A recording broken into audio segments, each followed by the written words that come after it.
Hello guys, welcome to my YouTube channel इंडियो official 90। So guys, हम आज आपको बताने वाले हैं कि बजट 2024-25 का बजट उसमें किसके लिए क्या है। तो वीडियो में नए हो तो वीडियो को लाइक करें और चैनल को सब्सक्राइब करें। सो गाइस, जैसा कि आपको पता ही होगा कि कल हमारे देश का बजट 2024-25 का बजट पास हो गया है। इस बजट में किसको कितना रुपये मिला है, ये संपूर्ण जानकारी हम आपको देने वाले हैं। इससे पहले जान लेते हैं कि बजट किसने पेश किया और कितना पेश किया है। तो हमारे देश का बजट जो है हमारी जो वित्त मंत्री श्री निर्मला सीतारमण जी ने पेश किया है। यह उनका जो है 7वीं बार का बजट है। उन्होंने लगातार 7 साल से वही बजट पेश कर रही हैं। यह उनका 7वां बजट था। उन्होंने कितना बजट पेश किया है, उन्होंने जो है 24-25 का 48,21,000 करोड़ बजट पास किया है। किसको कितना रुपए मिला है और किसको किसको इससे फ़ायदा होने वाला है, स्टूडेंट को कितना फ़ायदा होने वाला है और हमारे किसान भाइयों को कितना फ़ायदा होने वाला है, सब कुछ हम आपको यहाँ पर उनकी संपूर्ण जानकारी देने वाले हैं। तो सबसे पहले हम स्टूडेंट से और नौकरी से चालू करते हैं कि नौकरी के लिए उन्होंने क्या किया है। तो आपका प्रश्न होगा कि नौकरी खोज रहा हूँ सर, मेरे लिए क्या किया सरकार ने। तो हम बता दें कि पहली बार रोजगार पाने वाले जो लोगों को, जो हमारे स्टूडेंट हैं, उनको पाँच पाँच जो है 5,000 रुपये प्रति महीने के हिसाब से उन्होंने 15,000 रुपये देने का वादा किया है। जैसे जो पहली बार नौकरी पाता है तो उनकी जो है, जब पहले पाता है नौकरी तो उनको 1 महीने का वेतन पहले से ही दे दिया जाएगा। ये है उनके लिए जो नौकरी खोज रहे हैं।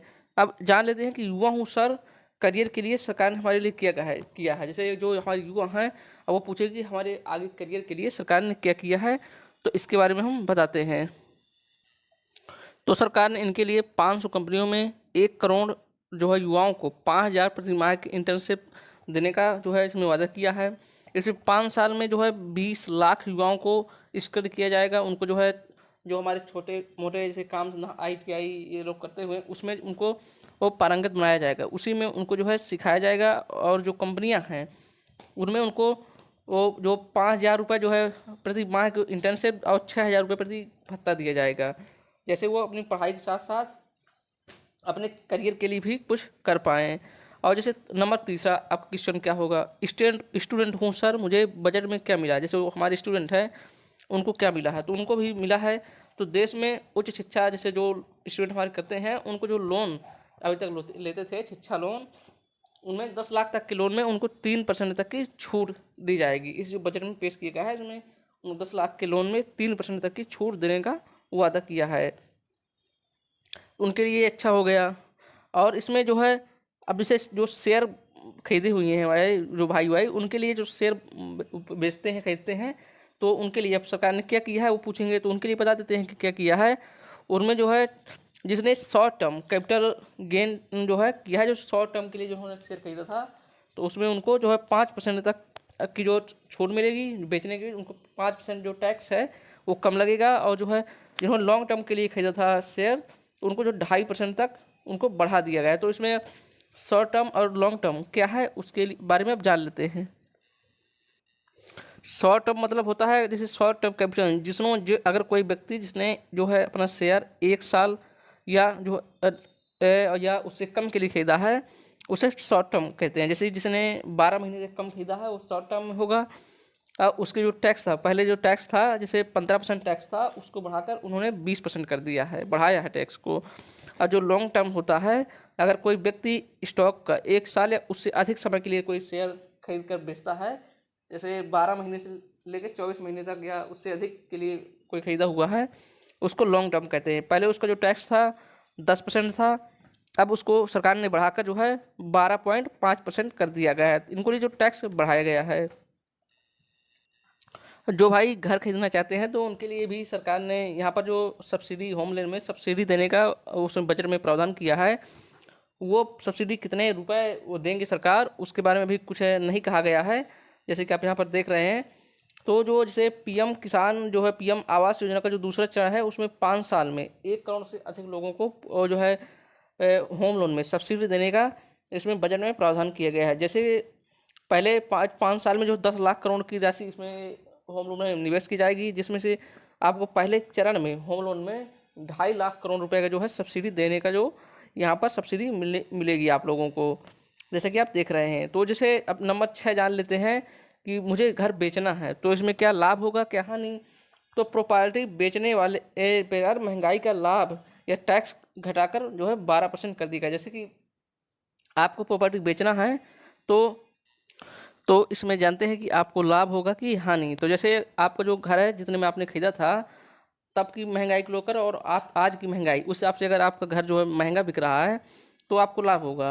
यदि आपका जो घर है उसी कीमत पर बिक रहा है या उससे कम बिक रहा है तो उसमें आपको हानि होगी, क्योंकि जो पहले आप प्रॉपर्टी बेचने पर जो टैक्स लगता था पहले 20% था, अब उसको घटाकर 12.5% कर दिया गया है। उस हिसाब से आपको समझ में आया होगा कि प्रॉपर्टी में आपको लाभ होगा या हानि।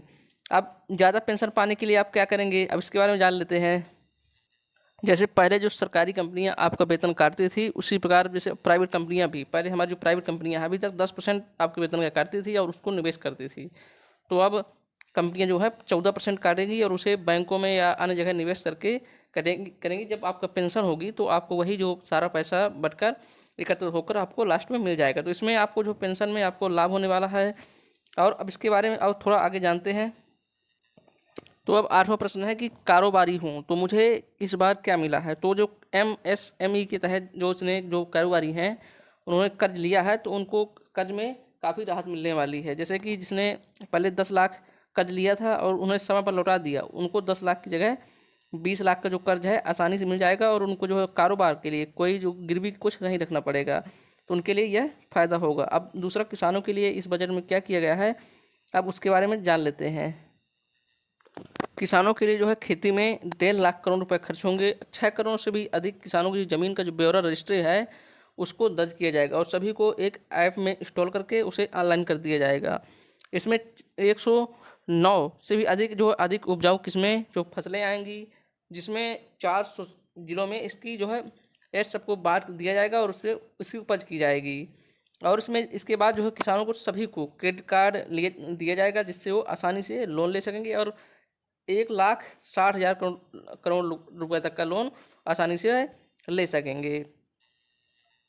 अब जो नया कारोबारी हैं जो नए स्टार्टअप खोल रहे हैं उनके लिए सरकार ने क्या किया है तो उनके लिए जान लेते हैं। तो जो पहले एंजल टैक्स लगता था, जैसे जहाँ से वो फंडिंग लेते थे, जो पैसा लेते थे कोई दूसरा लगाता था, तो उसमें उनको 30.9% लगभग जो है 31% का एंजल टैक्स लगता था, तो उसको सरकार ने समाप्त कर दिया है। क्योंकि इसको जो 2012 में यूपी की सरकार ने ही इससे चालू किया था, क्योंकि इसमें जो मनी लॉन्ड्रिंग का खतरा था, लेकिन अब उसको समाप्त कर दिया गया है। जो इसके लिए वो काफ़ी दिन से जो प्रयास कर रहे थे स्टार्टअप वाले कि इसको समाप्त कर दिया है, तो उसको समाप्त कर दिया गया है, जिससे उनको फंडिंग जुटाने में आसानी होगी, जिससे स्टार्टअप वालों के लिए भी काफ़ी कुछ अच्छा हुआ है। तो इसमें बिहार को आंध्र प्रदेश से 4 गुना जो है सबसे ज़्यादा इसको फायदा बिहार आंध्र प्रदेश को दिया गया है। बिहार और आंध्र प्रदेश से 4 गुना ज़्यादा पैसा मिला है। जैसे एनडीए सरकार ने चंद्रबाबू नायडू को जो है टीडीपी में 16 सांसद दिए थे और नीतीश कुमार जेडीयू की सरकार ने 12 सांसद दिए थे, लेकिन बजट में बिहार को आंध्र प्रदेश से 4 गुना अधिक पैसा मिला है और 3 प्रोजेक्ट दिए गए हैं, जिससे बिहार को 59,000 करोड़ रुपए की जो मदद की गई है, जिसमें 26,000 करोड़ जो है 1900 किलोमीटर लंबे 4 नए एक्सप्रेसवे बनाए जाएंगे, जिसमें है और नए मेडिकल कॉलेज एयरपोर्ट की मंजूरी दी गई है, जिसमें 21 जो है 400 करोड़ रुपए के पावर प्लांट लगाए जाएंगे। इसमें बहुत कुछ किया गया है। तो उम्मीद है आपको सब कुछ समझ में आया होगा। इस बजट में सबके लिए कुछ न कुछ दिया गया है। तो वीडियो अच्छा लगे तो वीडियो को लाइक करें और चैनल को सब्सक्राइब करें ताकि हमारी ऐसी ही इन्फॉर्मेटिव वीडियो आप तक पहुंचती रहे। जय हिंद, जय भारत।